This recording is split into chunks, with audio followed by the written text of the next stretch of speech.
Pada umum, fraksi Partai Gerindra Demokrat DPRD Kota Singkawang terhadap RPD tentang RAPBD tahun anggaran 2022, RAPBD penyelenggaraan penanganan jalan umum dan RAPBD distribusi bertujuan pembangunan gedung. Pimpinan sidang, Saudara Ketua dan Saudara Wakil Wali Kota yang kami hormati, rekan-rekan anggota Dewan, Forum Koordinasi Pimpinan Daerah, Sekretaris Daerah, Sekretaris DPRD, Pimpinan OPD, Staf Ahli, Camat Lurah, Direktur Perumda, Direktur Rumah Sakit Umum Najis, jurnalis, dan hadirin undangan yang kami muliakan. Selamat pagi dan salam sejahtera buat kita semua. Puji syukur kita ucapkan kepada Tuhan yang telah mempertemukan kita kembali dalam sidang paripurna yang terhormat pada pagi hari ini. Pada kesempatan ini, fraksi Gerindra Demokrat mengucap terima kasih pada pimpinan sidang yang telah memberikan kesempatan ini buat kami untuk menyampaikan pandangan fraksi kami. Hadirin sekalian, sebelum kami menyampaikan PU fraksi, maka pada kesempatan ini kami mengucapkan selamat kepada pejabat-pejabat baru Eselon 2B di lingkungan pemerintah daerah Kota Singkawang yang telah dilantik pada tanggal 1 November kemarin. Semoga amanah yang dikerjakan oleh pimpinan dapat diemban dengan sepenuhnya dan bertanggung jawab. Kami tahu bahwa di tengah situasi yang sangat sulit ini, tugas yang dibebankan kepada saudara, Bapak Ibu sekalian, tentu tidaklah mudah. Tapi melihat dedikasi, kualitas, dan profesionalitas Bapak Ibu sekalian sebagai pejabat birokrasi, rasanya tidak salah bahwa tugas itu diletakkan di pundak Bapak Ibu sekalian. Bagi yang belum diangkat, sangat kecewa karena tempat yang terbatas.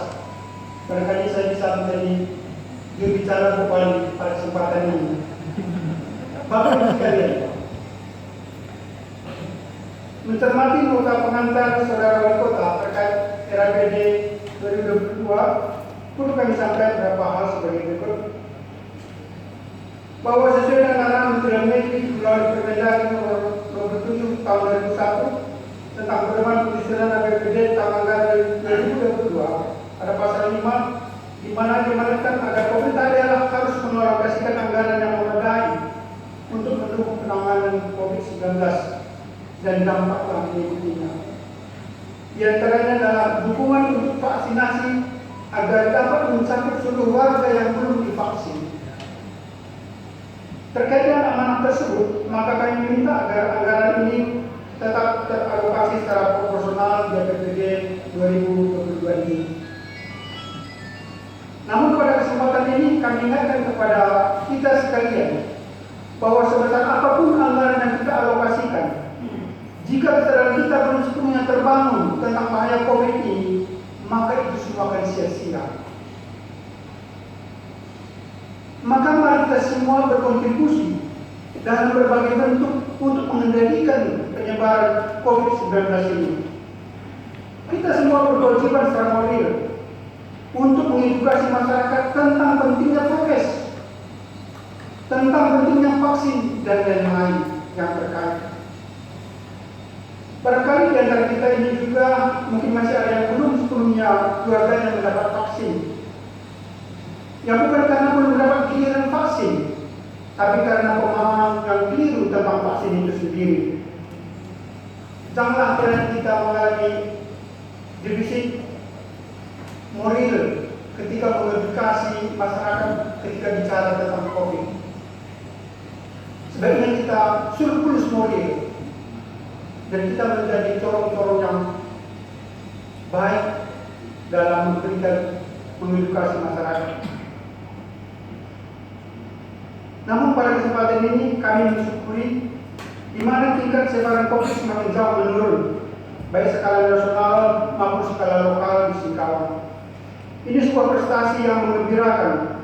Namun sekali lagi, jangan lengah. karena status masih pandemi yang mana suatu waktu bisa menyebar kembali tanpa terkendali.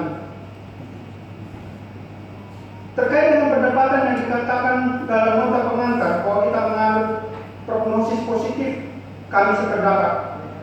Melihat tren perbaikan ekonomi secara nasional yang semakin bergerak ke arah yang positif, maka tentu kita dapat mengharapkan tingkat pertumbuhan ekonomi semakin membaik yang akan bermuara pada kesehatan fiskal secara nasional.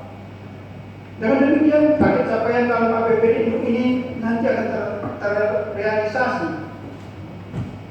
pada dana transfer daerah akan terporsi kembali dalam APBD perubahan. Tentu koreksi dalam pengertian mengalami peningkatan. Mengenai referenda penyelenggaraan penanggalan umum, fraksi kami sangat menyambut baik sekali kehadiran referenda ini. Karena Singkawang sebagai sebuah kota yang termaju dalam sektor pariwisata di Kalimantan Barat harus bisa tampil beda dengan kota-kota lain. Kota Singkawang harus gemerlap dan tertata indah di segala penjuru. Dengan demikian, saya pikir Singkawang sebagai kota pariwisata akan semakin digemari para wisatawan, di mana hal selama ini belum kita nikmati sepenuhnya. Dalam referendum ini akan diatur tentang rencana induk penerangan jalan umum yang akan terintegrasi dengan rencana tata ruang wilayah kota. Tentu dengan rencana induk ini semua akan tertata dan terkelola dengan baik, sehingga masyarakat yang selama ini sudah dipaksa membayar kewajibannya untuk membayar pajak penerangan jalan melalui rekening yang dibayar setiap bulannya dapat terpenuhi hak-haknya. Karena nanti di sana akan diatur tentang perencanaan, pembangunan, peningkatan, pemeliharaan, perbaikan, serta pembayarannya. Namun ada satu hal yang tidak kami lihat dalam referendum ini, yaitu penanganan tiang-tiang listrik yang keberadaannya mengganggu pengguna jalan. Saat kami turun ke lapangan, memang kami menemukan beberapa kasus. Sebagai contoh, kasus saat kami menghadap reses di sekitar Jalan Makmur sedikit lama, di mana masyarakat meminta agar tiang-tiang listrik yang sudah berada di tengah jalan agar dapat dipindahkan ke pinggir, dan mereka semua siap tanahnya dipakai tempat tiang-tiang listrik itu ditancapkan. Hal permintaan warga ini sudah kami tanyakan langsung pada Kepala Dinas PUPR waktu itu. Namun jawaban yang kami terima bahwa mereka tidak memiliki kewenangan untuk memindahkannya. Kami disarankan koordinasi dengan Dinas Perhubungan. Namun kami mendapatkan jawaban yang sama, bahwa mereka tidak memiliki nomor rekening untuk program kegiatan tersebut. Sementara kami mau menganggarkannya melalui usulan aspirasi masyarakat. Ketika hal tersebut kita tanya kepada PLN, jawaban PLN, mereka tidak punya anggaran untuk memindahkannya. Ini tentu sebuah problem yang harus dicari jalan keluarnya. Kami pun tidak tahu apa yang pas diatur dalam perda itu, apa yang pas diatur dalam perda ini atau bagaimana. Namun kalau aturan hukum tidak melarang, sebaiknya diatur saja dalam perda ini sehingga ada regulasi yang memayungi kita ketika kita mengambil sebuah kebijakan. Untuk ini kami meminta agar saat pembahasan pansus nanti, agar materi ini dapat didiskusikan secara serius dan kalau perlu menjadi materi untuk dikonsultasikan kepada pihak-pihak yang terkait. Untuk raperda distribusi persetujuan bangunan gedung, ini adalah sebuah perintah dan amanah Undang-Undang Nomor 11 Tahun 2020 tentang Cipta Kerja dan Peraturan Pemerintah Nomor 10 Tahun 2021 tentang pajak daerah dan distribusi daerah dalam rangka mendukung kemudahan usaha dan layanan daerah. Untuk itu kami memandang bahwa penetapan perda ini menjadi perda adalah sebuah kebutuhan yang mendesak. Kalau tidak kita akan bisa mengalami kekosongan hukum jika perda lama tidak berlaku lagi sementara perda baru belum ditetapkan. Apalagi melalui perda ini maka ada dua aturan yang digabung menjadi satu, yaitu restitusi MP dan restitusi izin gangguan menjadi restribusi persetujuan bangunan gedung. Maka dalam konteks ini, dalam konteks merebut investor untuk berinvestasi di Kota Singkawang, tentunya perkara ini sebuah kebutuhan yang sangat mendesak.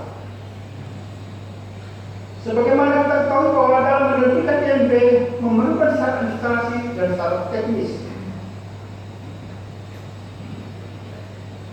Sementara dalam menerbitkan PPG, persetujuan bangunan gedung, lebih dominan syarat teknis saja.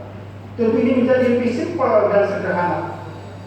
Namun agar pelayanan Pemkot dapat lebih maksimal, fraksi kami meminta agar dinas-dinas teknis yang menangani perizinan ini sudah menyiapkan tenaga-tenaga teknis yang terakreditasi, yang tersertifikasi. Kami juga tak ingin mendengar lagi jika pengurusan perizinan menyangkut lintas sektoral, pengurusan izin menjadi lambat. Semua harus punya cara pandang yang sama sehingga masyarakat atau investor merasa nyaman berinvestasi. Rasa sense of belonging itu harus terbangun antara lintas sektoral. Kami tak ingin ada lagi dinas yang kurang maksimal pelayanannya karena merasa bukan menjadi tupoksi utamanya. Terhadap perjuangan izin bangunan gedung ini juga peran kelurahan dan camat juga harus dimaksimalkan. Jangan ketika ada permasalahan-permasalahan di lapangan, lurah diam saja, camat diam saja, karena merasa bukan tanggung jawabnya langsung tentang pemberian perizinan tersebut.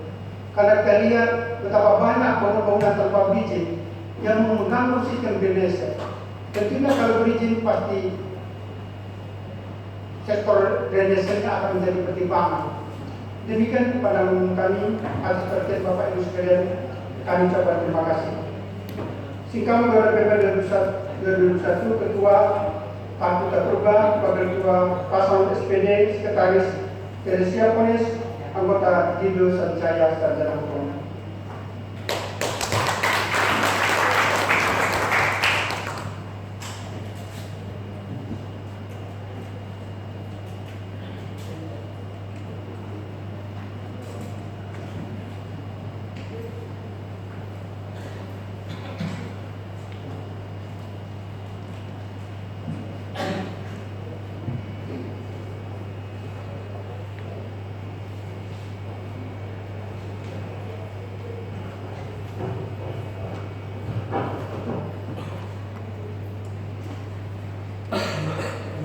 Demikian dari bersama